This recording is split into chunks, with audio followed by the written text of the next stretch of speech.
chamado na divulgação do evento. Eu sou o professor Michel Carlos, sou nutricionista de formação e atualmente estou professor adjunto na Universidade Federal do Estado do Rio de Janeiro e tenho essa parceria com os ciclos de ensino, juntamente com a professora Carol, há bastante tempo. E agradeço ela, né, por esse convite desta nossa aula.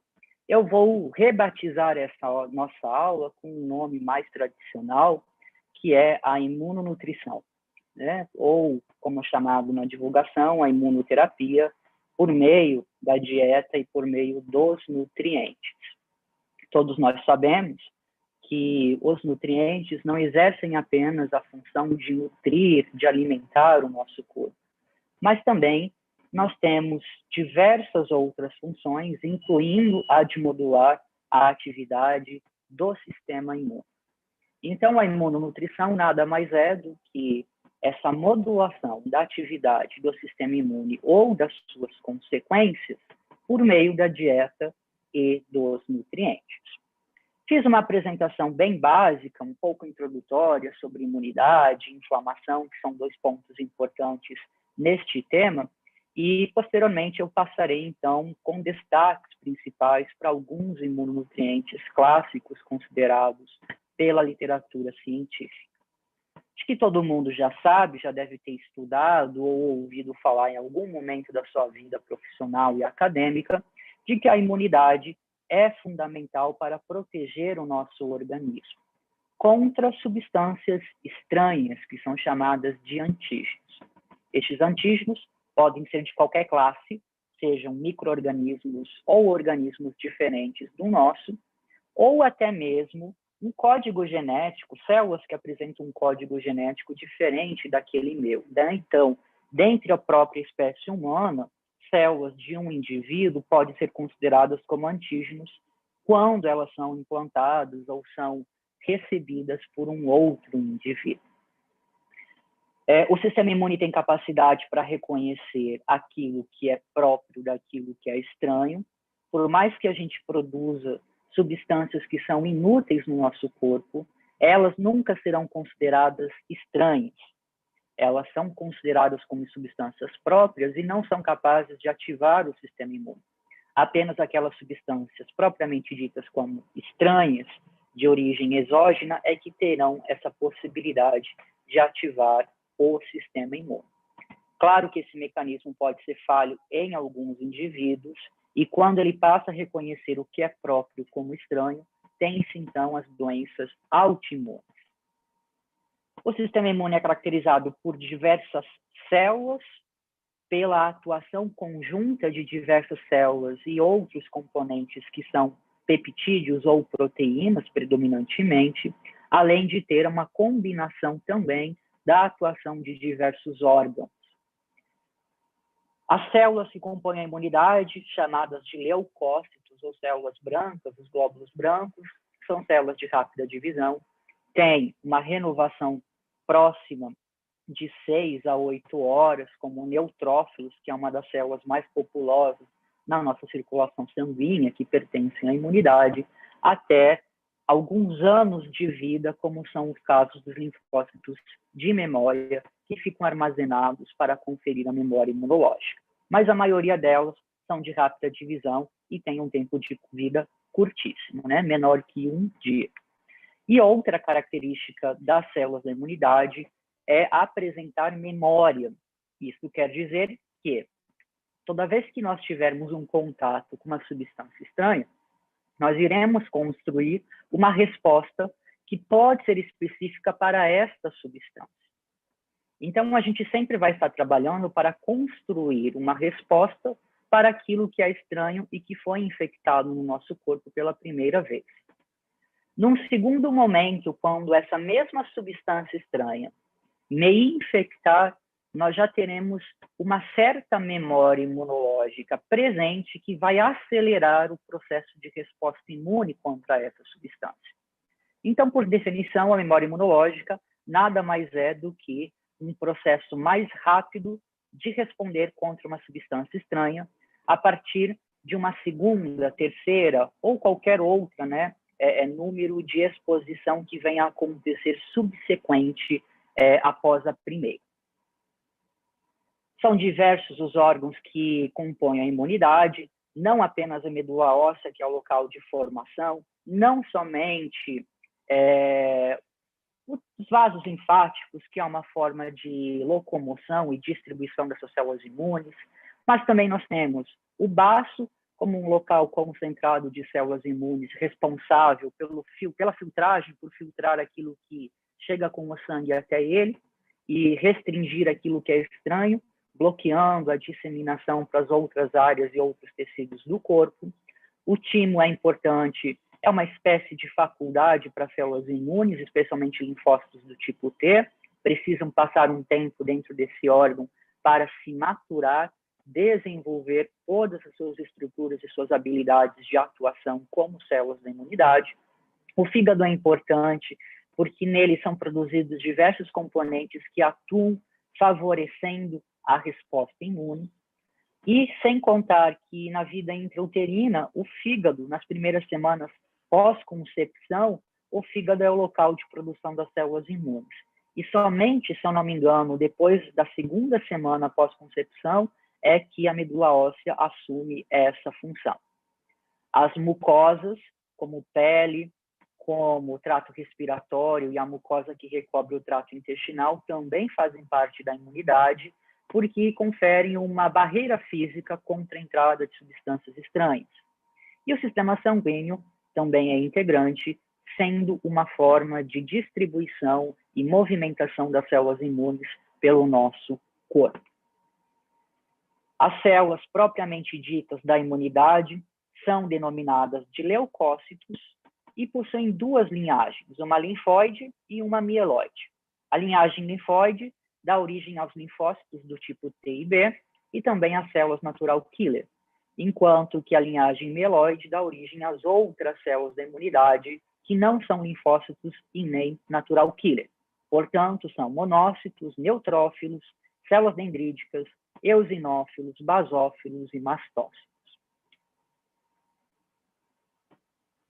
Além das células e dos órgãos, também possuem outros componentes que fazem parte da imunidade, que são predominantemente proteínas, que conduzem a resposta imune, amplificam e servem como substâncias de comunicação entre o sistema imune e entre o sistema imune e os tecidos estruturais, como, por exemplo, o sistema complemento, citocinas, os próprios anticorpos que defendem o nosso corpo pela ligação com substâncias estranhas e neutralização da sua atividade, ou então os anticorpos que são produzidos pelos linfócitos do tipo B, eles podem estimular a fagocitose de substâncias estranhas nas quais eles estão ligados. Proteínas hepáticas de fase aguda, PCR, albumina, pré-albumina, fibrinogênio, amiloide, alfa-1 antitripsina, são proteínas, algumas delas que aumentam numa resposta imune, porque favorecem a atividade das células imunes, enquanto outras reduzem-se justamente para serem usadas para a produção dessas que estão aumentadas. Eicosanoides servem como mediadores da inflamação, formas de comunicação entre células imunes e tecidos estruturantes, além de outros mediadores que também agem sobre a vasculatura, causando as modificações da arquitetura vascular que são responsáveis pela resposta inflamatória, e sem contar nos antibióticos naturais que são produzidos não somente pelas células imunes, mas também por células estruturais que conferem segurança e proteção ao nosso organismo.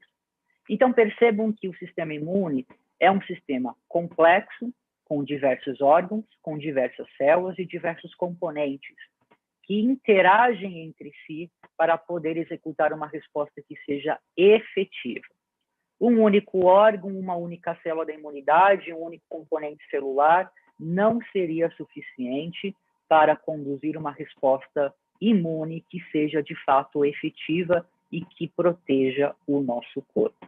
Então, imaginem que nós temos uma atuação bastante dinamizada e também bastante variada dessas células, Claro que existe uma linha temporal para a atuação de algumas células e de alguns componentes, porque é preciso manter uma organização nessa atuação dessas células para que seja construída, de fato, uma resposta imune efetiva. E nessa linha temporal, as células que são consideradas da imunidade inata, a natural, que todos nós temos a todo instante, são os componentes ou são as células que primeiro irão agir para defender o nosso corpo. E as células que compõem a imunidade adaptativa, ou também chamada de imunidade adquirida, perdão, são as células e os componentes que vão atuar somente após o papel das células da imunidade natural. Pertencem à imunidade adaptativa os linfócitos do tipo T e B. Esses linfócitos, eles constroem uma resposta que é um pouco mais forte, uma resposta mais efetiva, entretanto, eles têm ação específica para cada antígeno. Existe a necessidade de induzir a formação de um linfócito T e B, que é específico para cada antígeno diferente que invadir o meu corpo. Enquanto que as células da imunidade natural, que são os não linfócitos, eles têm atividade que pode ser feita para qualquer tipo de antígeno. Não existe a especificidade requerida de atuação. Então, um macrófago, por exemplo, que faz parte da imunidade inata, ele pode responder contra um vírus, contra uma bactéria, contra um fungo ao mesmo tempo. Enquanto que os linfócitos T e B, não. Eu preciso formar um linfócito T e B que é específico para um determinado vírus. Se eu tenho um vírus diferente, eu preciso de um segundo linfócito específico para esse vírus diferente e assim por diante. Então, a principal diferença entre esses dois tipos de imunidade e entre essas células que representam esses dois tipos de imunidade é a especificidade de atuação. Talvez vocês tenham aprendido o esquema de chave e fechadura. Linfócitos são específicos para determinados antígenos. Então, imaginem que um antígeno é uma fechadura e que o linfócito, perdão, é a chave. Então, existe uma determinada chave única que vai se ligar a essa fechadura e vai ativar esse sistema de resposta contra esse antígeno.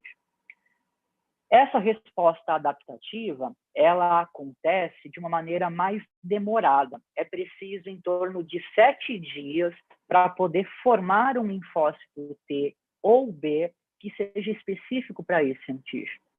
Enquanto que a resposta da imunidade inata ou natural, ela é prontamente disponível e ela atua nas primeiras 12 horas de contato com essa substância estranha. Pode ser que essa substância estranha seja eliminada pela atividade das células da imunidade natural. E se não for, aí nós vamos evoluir, então, para uma imunidade adaptativa. Sempre existe essa sequência de passar pela imunidade natural até chegar na adaptativa. Não tem como pular essa etapa da natural.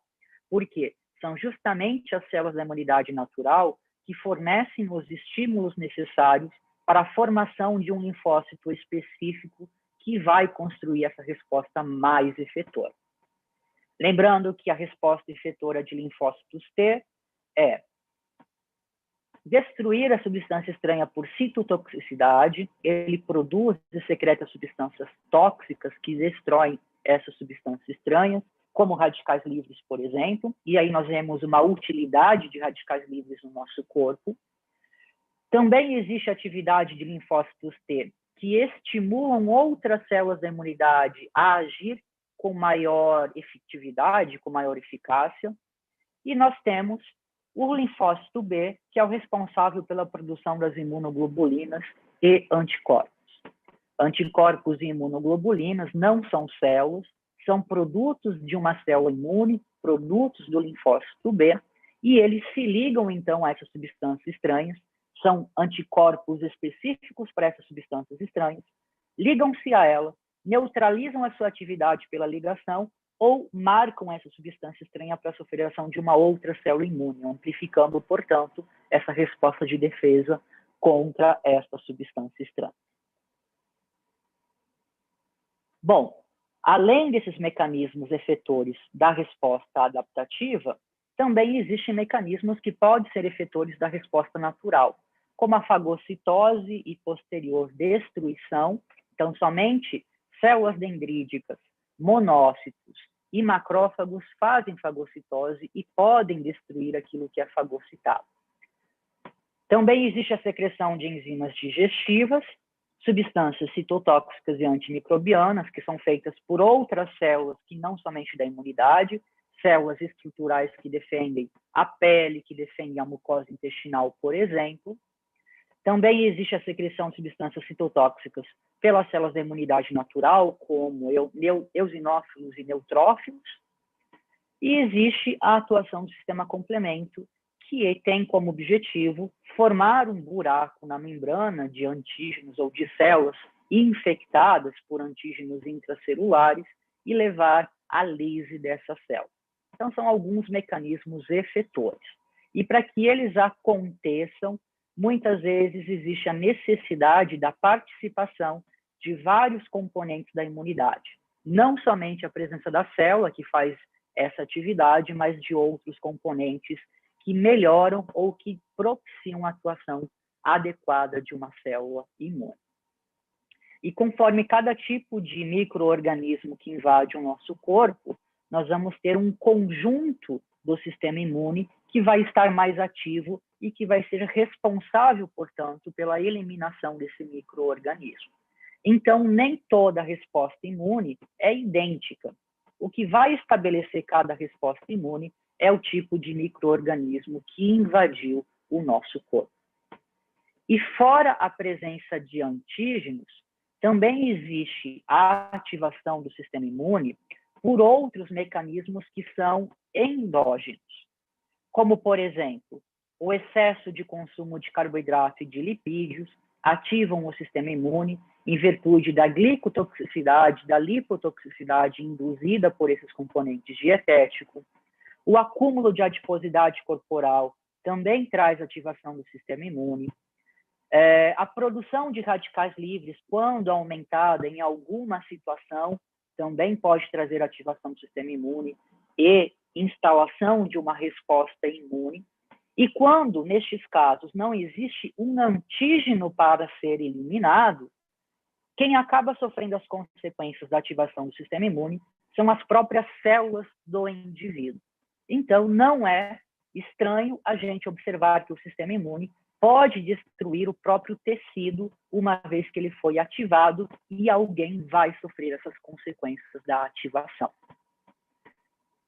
Bom, partindo para uma outra parte que é importante da imunomodulação, diz respeito à inflamação. A inflamação faz parte das nossas defesas corporais. Ela complementa e, de certa forma, permite que a resposta imune aconteça de maneira adequada e efetiva. A inflamação faz parte da imunidade, portanto, a inflamação, por definição, ela é considerada uma reação da vasculatura sanguínea em resposta a agentes estranhos, que permite o estabelecimento de uma resposta imune efetiva dos leucócitos. Na inflamação, nós vamos ter mediadores que levam a vasodilatação, aumento do calibre do vaso sanguíneo, distanciamento de uma célula endotelial vascular e outra, e isso permite, então, a saída facilitada de leucócitos da circulação sanguínea em direção ao tecido periférico, propiciando, portanto, uma melhor resposta dessa imunidade pela saída do leucócito. Entretanto, ao mesmo tempo que permite a saída facilitada do leucócito do vaso sanguíneo em direção ao tecido periférico, também existe o extravasamento de líquido, que leva a um dos sinais característicos de uma inflamação, que é o edema. Além do edema, os mediadores inflamatórios envolvidos com essa resposta vascular para otimizar e permitir a resposta imune adequada, também leva ao aumento da temperatura local, ao rubor, que é a vermelhidão, a dor, o edema, como já dito, e pode, quando essa inflamação for muito intensa, assim como quando a atividade do sistema imune for muito intensa, destruir tecidos normais. E quando esse tecido normal é substituído por cicatriz, nós temos, então, a perda da função desse tecido e ele corresponde ao quinto sinal característico de um processo inflamatório. É claro que esses sinais característicos da inflamação são visíveis apenas numa inflamação local, como, por exemplo, quando você perfura a ponta do dedo com algum espinho, por exemplo. Você vai perceber todos estes sinais. Agora, uma inflamação sistêmica, como é observada no caso da obesidade ou como é observada no caso da sepse, a gente não consegue identificar estes 5 sinais com clareza. Até que alguns, como o edema generalizado em alguns casos, é possível observar, especialmente na sepse, pelo alto grau de inflamação. Mas os outros sinais, não. Né? O indivíduo obeso, a gente não identifica que ele é completamente vermelho, porque tem um processo inflamatório crônico, nem sempre ele é demasiado, ele não tem aumento de temperatura corporal, ele não tem também, né, essa agressão contínua do sistema imune contra os tecidos e formação de cicatrizes ou perda de função. Então, essa inflamação, quando sistêmica, nem sempre traz os sinais que são característicos. A inflamação é dividida em aguda ou crônica, dependendo da duração e também dependendo do tipo de célula imune que vai atuar em cada uma dessas inflamações. A aguda dura poucas horas ou dias, onde células que fazem fagocitose e neutrófilos são as principais células imunes que vão ser recrutadas e ativadas nesse processo inflamatório agudo, enquanto que a inflamação crônica é aquela que persiste a longo prazo, meses ou anos, e que traz uma ativação de linfócitos e que, por isso, traz um efeito do sistema imune mais significativo. Esse efeito do sistema imune na inflamação crônica contribui com a manutenção desses níveis inflamatórios, ou até mesmo pode propiciar o aumento desses níveis inflamatórios. É reconhecidamente aceito que a inflamação faz parte da patogênese de diversas doenças, especialmente aquelas de origem metabólica, como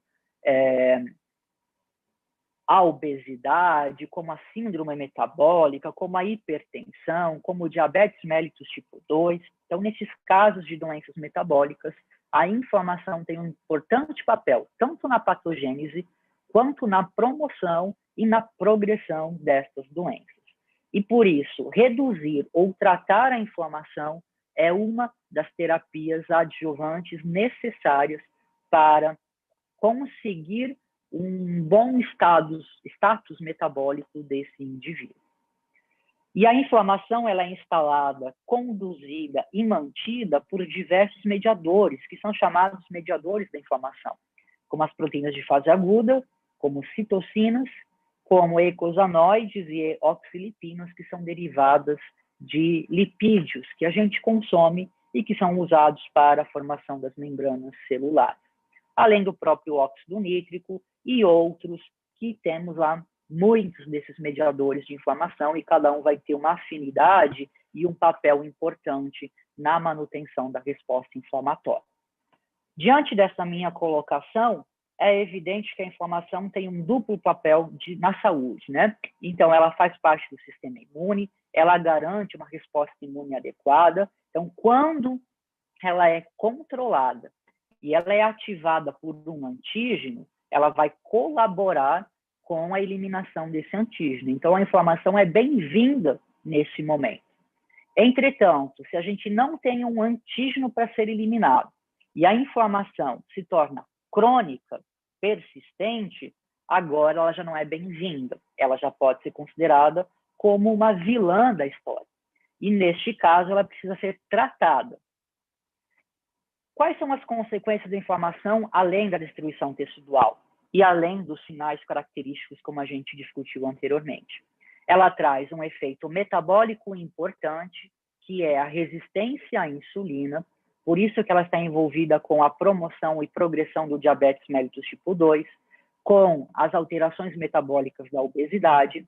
Ela traz um efeito hipotalâmico, anorexígeno, muitas vezes, especialmente na doença crônica avançada, traz um efeito importante de falta de apetite, o que contribui com a perda de peso em doenças crônicas avançadas, além de alterar o batimento cardíaco, além de alterar a arquitetura da luz intestinal, possibilitando também maior translocação bacteriana da microbiota para dentro do nosso organismo. E existem mediadores inflamatórios que são proteolíticos, que promovem a degradação proteína corporal, promovem a perda de massa magra. Então, a gente consegue identificar esses fatores, especialmente no indivíduo que apresenta uma doença crônica em estágio avançado. Um exemplo, um câncer avançado, um paciente com doença hepática avançada. A gente consegue identificar o papel e o quanto essa resposta inflamatória crônica contribui com os desfechos observados nestas situações. E, por isso, tratá-la ou interferir nesses níveis inflamatórios podem ser considerados como adjuvantes no tratamento dessas doenças crônicas avançadas que apresentam inflamação crônica como parte da patogênese, da promoção e progressão dessas doenças. E a dieta e os nutrientes exercem uma influência tanto direta quanto indireta nesses mecanismos inflamatórios. Este slide apresenta um resumo dos diversos componentes, sejam eles de origem dietética, nutrientes, ou não, que possam levar a um status inflamatório na metade superior, nesses itens que estão com o traço vermelho, são estímulos pró-inflamatórios, e na metade inferior são os estímulos que são anti-inflamatórios, que reduzem a inflamação e ajudam a controlar a inflamação e as consequências da inflamação crônica. E aí a gente pode identificar, por exemplo, que são pró-inflamatórios: ácidos graxos livres, ácidos graxos de cadeia curta, LDL oxidada, leucotrienos do tipo com sufixo par, que são originários de ácidos graxos do tipo ômega 6 que a gente consome, são de origem dietética. Alguns exemplos de nutrientes de como eles podem influenciar diretamente a resposta imune. Existem receptores de membrana citosólicos e nucleares para esses componentes dietéticos que estimulam a atividade de uma célula imune. E, neste caso, estimulam uma atividade pró-inflamatória. Já temos outros componentes da dieta, como ácidos biliares conjugados pela microbiota intestinal, como ácidos graxos monoinsaturados e poliinsaturados, especialmente ômega 3. Temos também canabinoides, derivados de alguns alimentos, que produzem estímulos que são anti-inflamatórios e que, por isso, possam reduzir ou contribuir com a redução da inflamação. Então, é uma evidência geral mostrando de como a dieta é imunomoduladora. Aquilo que a gente come tem um papel direto na atividade do sistema imune. Mais precisamente nesse slide, um papel direto na inflamação. Claro que também existe um papel direto na atuação da célula. Por quê? As células imunes, elas precisam de energia para funcionar, de ATP, como qualquer outra célula do nosso corpo. Então, precisam de carboidrato, de glicose, por exemplo, para produzir esse ATP, essa energia necessária de atuação. Ela é formada por aminoácidos e proteínas, então precisam de proteínas dietéticas para serem formadas, sem contar que vários dos componentes com efeito de melhorar a imunidade, de comunicação entre as células imunes, são tipos de proteínas sintetizados e liberados por essas células imunes. Então, os aminoácidos e as proteínas são importantes para manter a atividade direta de uma célula imune. E da mesma forma que as gorduras também são importantes, especialmente os fosfolipídios, que são utilizados para formar as membranas celulares das células imunes. Dito isto, a gente tem uma primeira evidência de qual é o tipo de dieta que, de fato, vai trazer um suporte adequado para o nosso sistema imune. Nada mais é do que uma dieta que é completa em todos os nutrientes que o nosso organismo necessite, nas quantidades e nos tipos que são necessários. Se a gente deixar faltar glicose, faltar proteína, faltar lipídio, a gente vai ter prejuízo de formação e de atuação do sistema imune. Então, o primeiro passo para quem gostaria de melhorar a imunidade a partir da dieta é garantir que todas as necessidades nutricionais, especialmente de macro, que esse contexto a gente está incluindo apenas macro por enquanto, é fundamental para que haja a formação e a atuação dessas células imunes. Depois que eu garantir o atendimento das necessidades plenas desse indivíduo, aí eu posso pensar em fornecer uma quantidade maior de um determinado nutriente que possa interferir nessas vias inflamatórias ou que possam estimular uma atividade específica de alguma célula imune. Como, por exemplo, os ômega 3. Acredito que todo mundo já deva ter ouvido falar no papel anti-inflamatório desempenhado pelos ômega 3. São diversos os mecanismos pelos quais eles exercem esse efeito anti-inflamatório, só que para ter esse efeito perceptível, é preciso fornecer determinados tipos de ômega 3, lembrando que ômega 3 representa uma família de ácidos graxos, e dentro dessa família, o EPA e o DHA são os mais imunomodulatórios, que de fato trazem algum benefício sobre a inflamação.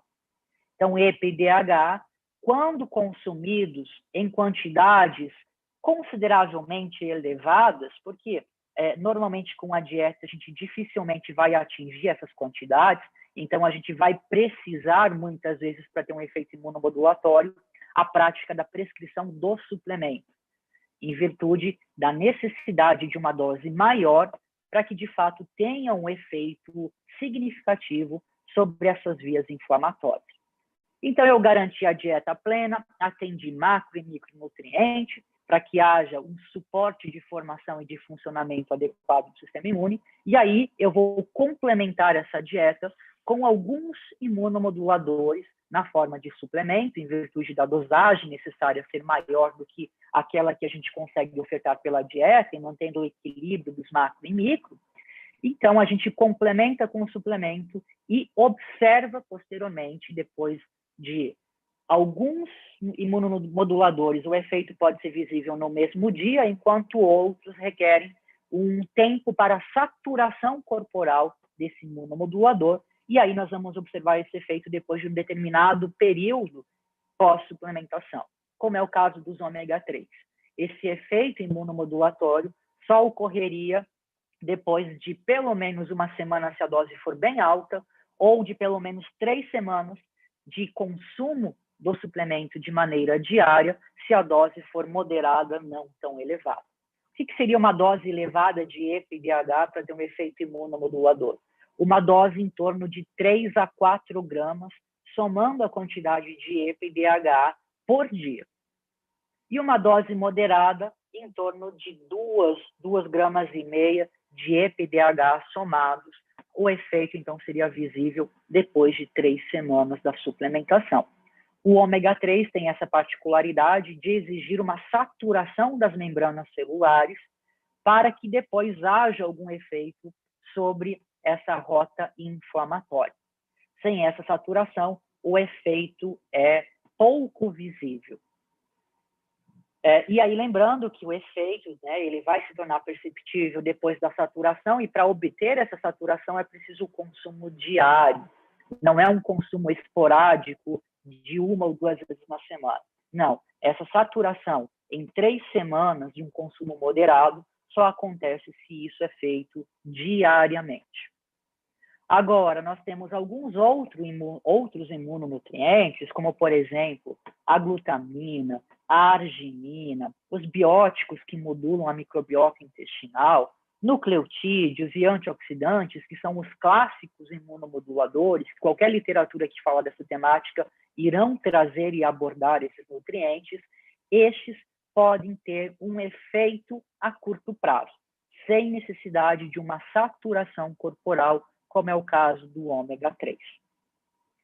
A glutamina, quando ofertada diariamente em uma alta dose, ela já pode ter um efeito bem significativo e perceptível algumas horas após a sua administração. A arginina, o mesmo. pré-pró e simbiótico, que seriam moduladores da microbiota intestinal, até poderíamos considerar um tempo de alguns dias, semanas ou meses, depende do quanto você quer modificar essa microbiota, para que de fato haja uma modificação e que haja a manutenção dessa modificação a longo prazo. Então, tomar um sachêzinho de probiótico em um dia ou em 2 ou 3 dias não é suficiente para você mudar e manter essa mudança a longo prazo. Você muda enquanto você toma, mas a nossa microbiota apresenta uma característica de adaptabilidade. Então, ela vai se adaptar a essa mudança, mas tende a voltar ao estado anterior dessa intervenção quando ela é cessada. E aí, para tentar manter essa mudança a longo prazo, o tempo de estímulo para a mudança que tem que ser ofertado tem que ser maior. Claro que isso não é definido ainda, porque pesquisas com pré e probiótico estão em alta e muitas perguntas ainda são feitas antes de chegarem em recomendações próprias para esses imunonutrientes. Bom, vamos evoluir aqui mais na apresentação. A definição para imunomodulação e imunonutrição já citei, que é a forma ou uma das formas de modular o sistema imune ou as ações do sistema imune, as suas consequências, pelo uso de nutrientes. O que eu esqueci de citar na definição lá no início da minha fala é que isso é feito por meio de uma alta dose de algum nutriente, dito como imunomodulador, que não é possível a gente atingir essa dose imunomoduladora só com dieta. É necessário usar a suplementação.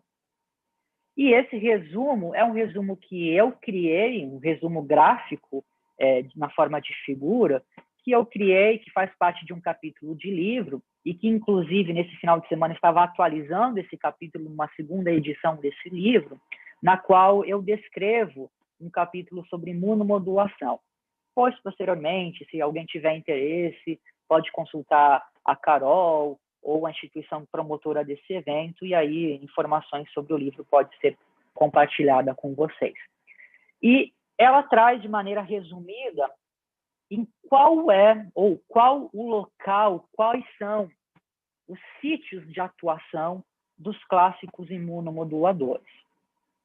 Então, o que está em laranja são os imunomoduladores reconhecidos pela literatura: glutamina, antioxidantes, ômega 3, arginina, pré, pró e simbiótico.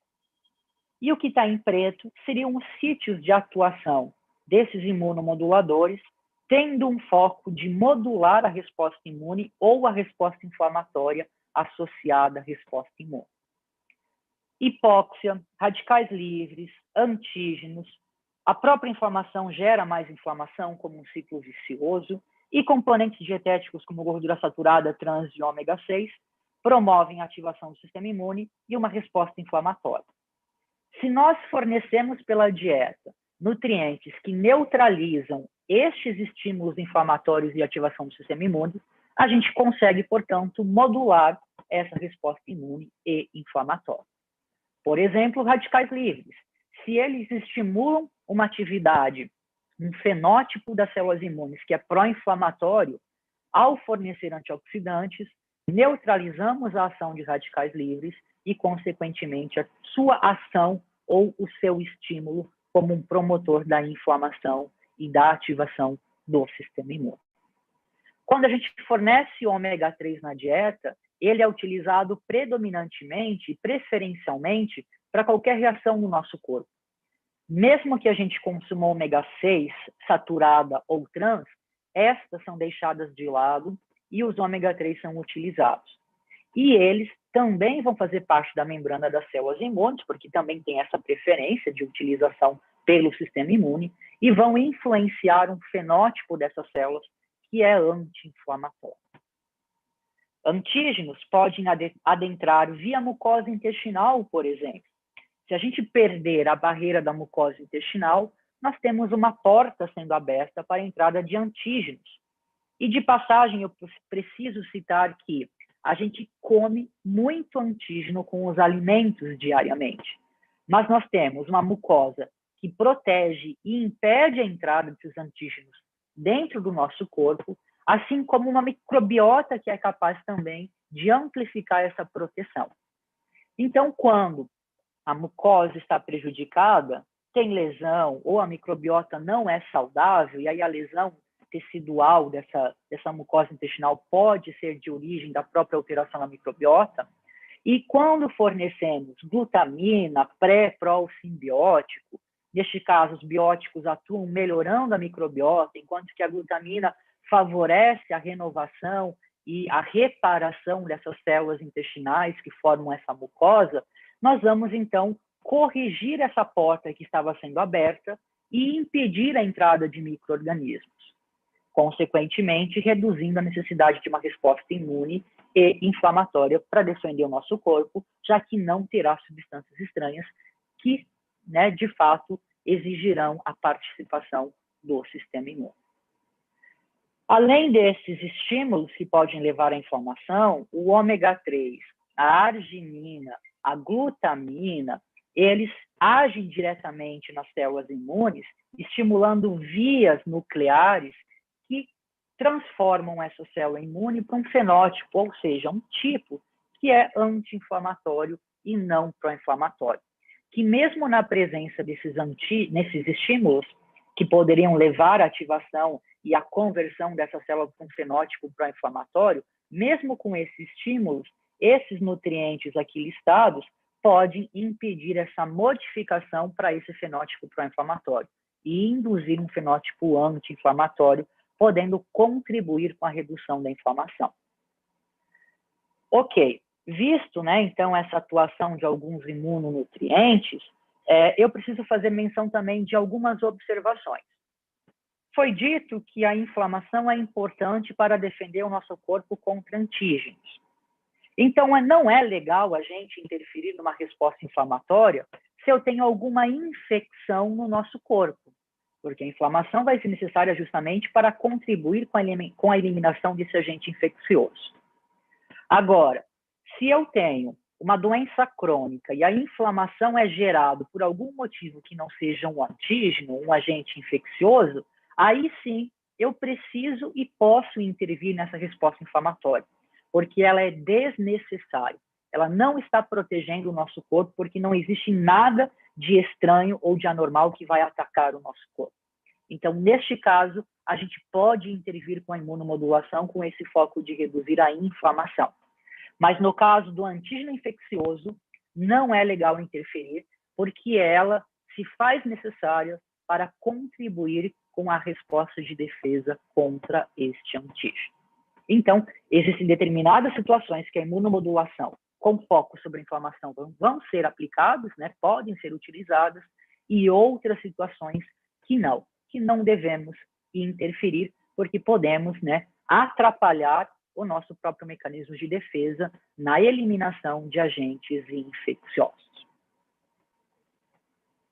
O que mais nós temos aqui? Bom, já falei das formas que os nutrientes podem afetar de maneira direta ou indireta, então eu vou evoluir, vou passar para essa parte, só para a gente ter uma noção de como as gorduras que nós ingerimos na dieta podem modular o sistema imune, mais precisamente influenciar a resposta inflamatória no nosso corpo. Então, aqui eu tenho várias proteínas, cada proteína de cor diferente aqui é um alvo de atuação das gorduras que nós ingerimos. Algumas dessas proteínas estão na membrana e são sítios de ligação para essas gorduras, esses componentes lipídicos da dieta. Outras proteínas são citosólicas, que servem como sítio de ligação ou que são estimuladas pela ligação da gordura com essas proteínas de membrana. Então, vejam só, vou colocar aqui todos os possíveis ácidos graxos que têm ligantes na membrana, ou citosólicos ou nucleares, e que podem modular a resposta inflamatória. Ok, acho que é isso. Aqui, Então, esse é um esquema geral de como a gordura modula o nosso sistema inflamatório. Tanto ácidos graxos saturados, quanto trans, quanto ácidos graxos de cadeia monoinsaturada, quanto ômega 3, quanto ômega 6, quanto ácidos graxos de cadeia curta. Então, eu diria que praticamente todo tipo de gordura que a gente consome vai influenciar em algum estímulo ou algum mecanismo relacionado com a inflamação. Nenhuma está isenta. Agora, algumas irão promover um fenótipo pró-inflamatório, que é o que está aqui representado nesse slide. Essas gorduras colocadas neste slide, saturada, trans, monoinsaturada e ômega 6, vão ter um efeito pró-inflamatório, porque tem ligantes na superfície de membrana ou citosólicos que ativam vias internas nessa célula, promovendo a produção e a liberação de mediadores inflamatórios por essa célula. E nesse outro slide estão as gorduras com atividade anti-inflamatória, especialmente ômega 3, monoinsaturado e ácidos graxos de cadeia curta, especialmente aqueles produzidos pela microbiota intestinal. Mas também alguns ômega 6 e alguns saturados podem ter um efeito anti-inflamatório. Então, percebam que não é simples trabalhar com a imunomodulação, porque a gente tem diversos componentes dietéticos, aqui eu apenas coloquei exemplos das gorduras, diversos mecanismos, sejam eles de membrana celular, citosólicos ou nucleares, que eles influenciam e, dessa forma, modulam a resposta imune e inflamatória. Né? E aí, colocando só para finalizar essa parte da gordura, que os ácidos graxos saturados, palmítico e láurico, eles são os mais inflamatórios da categoria de saturados. Mas o ômega 6, eu talvez diria que seja um dos mais pró-inflamatórios que a gente consome na dieta, e ele é um poliinsaturado. Enquanto que os ômega 3, eles são anti-inflamatórios, e as evidências já mostram e comprovam esse fato de atuação dos ômega 3 de exercerem uma atividade anti-inflamatória. Então, relacionados a gorduras, se a gente quiser propiciar um ambiente favorável para reduzir a inflamação ou anti-inflamatório no organismo, a gente deveria evitar o consumo de gordura saturada, de ômega 6 e otimizar ou preferir o consumo de ômega 3 de monoinsaturado predominantemente. E aí nós vamos, então, favorecer, por meio do consumo de gorduras, os fenótipos celulares que são anti-inflamatórios e não pró-inflamatórios. Existe a necessidade, nesse caso, de suplementar? Sim, se eu quero um efeito mais acentuado, um efeito em um curto prazo de tempo, né? Eu preciso, então, de uma alta dose, especialmente do ômega 3, do EPDH, que são os mais anti-inflamatórios possíveis. Se eu não quero um efeito a curto prazo, mas um efeito que eu possa chamar de profilático, que é de prevenir o desenvolvimento de doenças crônicas relacionadas à inflamação, o consumo dietético já seria suficiente, sem a necessidade da suplementação com altas doses desses nutrientes. Bom, além, então, das gorduras, né, como eu disse, os clássicos imunonutrientes são glutamina, arginina, os bióticos e os antioxidantes. A glutamina tem um papel predominante na mucosa intestinal. E, como dito anteriormente, quando a gente fornece glutamina, a gente garante a integralidade ou mantém a integridade da mucosa intestinal, protegendo o nosso organismo contra a entrada de antígenos de origem e intestinal. Então, ela é importante por esse motivo. Ela é anti-inflamatória? Até existem pesquisas que sugerem que ela é anti-inflamatória, mas o seu efeito não é comparado ao do ômega 3, é bem menor. Hoje, as recomendações sobre o uso de glutamina recaem predominantemente sobre a manutenção da mucosa do trato gastrointestinal. A mucosa oral, esofágica, gástrica e intestinal. Se você precisa restabelecer essa mucosa ou acelerar o processo de restabelecimento, você pode dar uma alta dose de glutamina, gira em torno de 20 a 30 gramas por dia. Ela pode ser dividida, e até recomendo que seja dividida em 3 ou 4 tomadas ao dia, essa dose, né? Não 30 gramas em cada tomada, mas eu divido 30 gramas em 3 tomadas de 10 gramas por dia. E isso vai acelerar e facilitar o processo de renovação ou de restabelecimento dessa mucosa prejudicada. Existe uma grande discussão sobre o papel da glutamina na imunidade. de maneira direta, a glutamina até poderia afetar o sistema imune, mas isso não acontece. Só vai ser observado quando existe hipoglutaminemia, ou seja, quando os níveis sanguíneos de glutamina estiverem abaixo dos valores de referência. E aí a pergunta que a ciência não respondeu, ou respondeu parcialmente, é: quando e quais situações levam à hipoglutaminemia? Alguns autores sugerem exercício físico intenso, doenças crônicas catabólicas, doenças avançadas, doenças críticas, levariam à hipoglutaminemia. Só que as pesquisas não têm demonstrado esses níveis reduzidos de glutamina nas doenças hipercatabólicas e doenças avançadas. E se não existe a hipoglutaminemia, não há necessidade de você suplementar a glutamina e ela, mesmo que suplementada, não vai trazer benefícios para a imunidade. Isso porque a glutamina é um aminoácido não essencial, a gente produz. Então, toda vez que aumenta a demanda pelo sistema imune, quando ele é ativado, a gente passa a produzir mais. E produz mais a partir de qualquer outro aminoácido, como, por exemplo, os aminoácidos de cadeia ramificada recrutados no músculo. A gente, então, recruta eles e produz glutamina para atender as demandas aumentadas.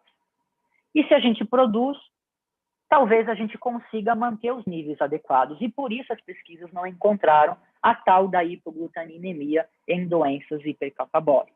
E se não existe a hipoglutaminemia, não há necessidade de suplementar, porque não serão visíveis efeitos sobre a imunidade. E por isso que eu recomendo, e que a literatura é mais consistente para recomendar, que a gente use a glutamina apenas com o foco de melhorar a integridade da mucosa do trato gastrointestinal.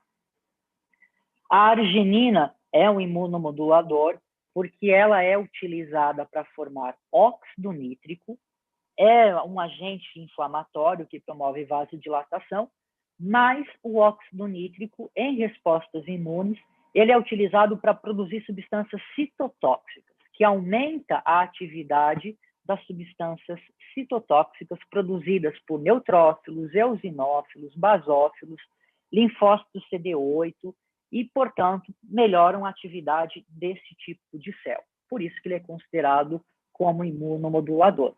A dose imunomoduladora de arginina é em torno de 10 gramas por dia. Entretanto, se ultrapassar 10 gramas por dia, existem relatos na literatura de que existe uma probabilidade de ter efeitos adversos como náuseas e vômitos. Então, a gente limita a prescrição de arginina para 10 gramas por dia, no máximo, se a gente quiser aumentar a atividade de células citotóxicas. Em que respostas essas células citotóxicas estão envolvidas? Respostas contra bactérias e vírus, bactérias especialmente intracelulares e vírus. Então, uma infecção por influenza, que é um vírus intracelular, uma infecção por um vírus da hepatite, talvez, um HIV, talvez, a gente consegue melhorar a resposta imune fornecendo arginina, e ela é utilizada para formar óxido nítrico, e, consequentemente, o óxido nítrico é utilizado por essas células citotóxicas para melhorar essa atividade própria dessas células. Então, traria uma efetividade melhor para esse tipo de célula imune. Pré-pró e simbióticos são imunomoduladores porque melhoram a microbiota. E hoje já é reconhecido pela ciência que a microbiota influencia em diversos processos corporais, tanto de saúde quanto de doença. Existe uma relação muito forte entre disbiose intestinal e doenças crônicas. O que não se sabe é o que causa o quê? Se é a doença crônica que vem primeiro e causa disbiose, ou se é a disbiose que veio primeiro e causa a doença crônica. Ainda estão em investigações essas relações causais entre disbiose e doenças crônicas.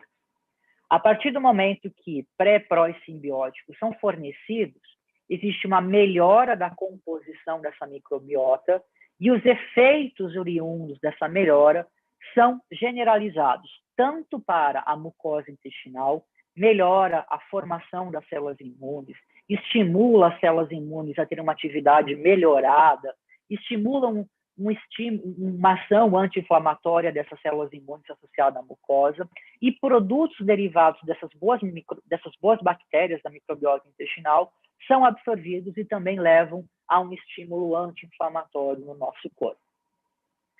O ômega 3 já discuti com vocês, porque ele é um imunomodulador, e os antioxidantes também, no slide anterior, por neutralizar a ação de radicais livres, que é um estímulo pró-inflamatório, ele se enquadra como imunomodulador. Não sei como está meu tempo, mas eu previa no máximo 1 hora e eu consegui ficar dentro desses 60 minutos de fala. E aqui estão os meus contatos, que se precisarem em algum momento entrar em contato para tirar dúvida, para discutir, por favor, fiquem à vontade. E eu acredito que devam ter respostas pelo chat do nosso público ouvinte, e acho que nós temos algum tempo para poder respondê-las. Se a professora Carol puder me auxiliar com as perguntas, eu agradeceria. Oi, Michel, tá me ouvindo? Estou. Vou olhar aqui, tá? Ok. Meu Deus, eu estava assistindo a aula, eu que já assisto as aulas há tempos, foi demais. Quem perdeu uma baita aula hoje, meu Deus. Não tem, a gente não, eu vou perguntar aqui, vamos ver. Gente, vocês têm alguma pergunta? Queiram deixar alguma pergunta para o Michel, porque tem gente que está ainda aqui na aula, assistindo, mas não deixou nenhuma pergunta. Eu vejo que estão em sala, mas não deixaram nenhuma pergunta, né? Alguém tem alguma pergunta, alguma dúvida para fazer para o professor Michel? Aproveitar que ele está aqui para poder fazer, porque essa aula ela não vai ficar disponível para acesso, tá? Essa aula ela somente agora, né? Quem estava ao vivo para poder assistir. Não temos nenhuma pergunta, só que estava maravilhoso, que estava ótimo, enfim. Maravilha, então. Bom, então, apesar dessa fala sintética, é claro que é um assunto que eu gosto bastante da imunomodulação e poderia passar horas e dias com vocês discutindo isso. Então, eu sugiro que façam leituras adicionais, as informações, elas são, às vezes, conflitantes, as informações são renovadas constantemente e isso requer com que tenhamos uma atenção para essas evidências que surgem diariamente, né? Então, essa é uma fala mais sintetizada, mais resumida sobre essa temática e acredito que outras discussões importantes, né, já tenham sido ouvidas por vocês, mas que eu achei que nesse momento não merecia discussão. Em algum outro momento, a gente pode retomar algumas discussões sobre imunomodulação e o papel da inflamação e como a dieta modifica essa resposta inflamatória. Agradeço, então, a atenção de vocês, agradeço a Carol e o Instituto pelo convite e me coloco à disposição, como eu disse, por e-mail, para receber dúvidas e também discutir com vocês. Gente, gostaria de agradecer, não estou aparecendo, mas gostaria de agradecer, vocês escutam a minha voz, para quem estava ao vivo, convidá-los para estarem junto com a gente nos cursos e nas pós-graduações do Instituto Ciclos.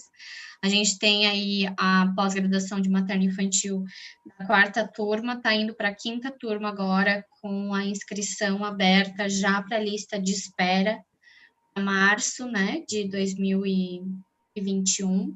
Temos os outros cursos também, fiquem à vontade, mandem e-mail, nos mandem direct, que a gente está sempre ligadinho aqui, tá bom? Muito obrigada e boa noite.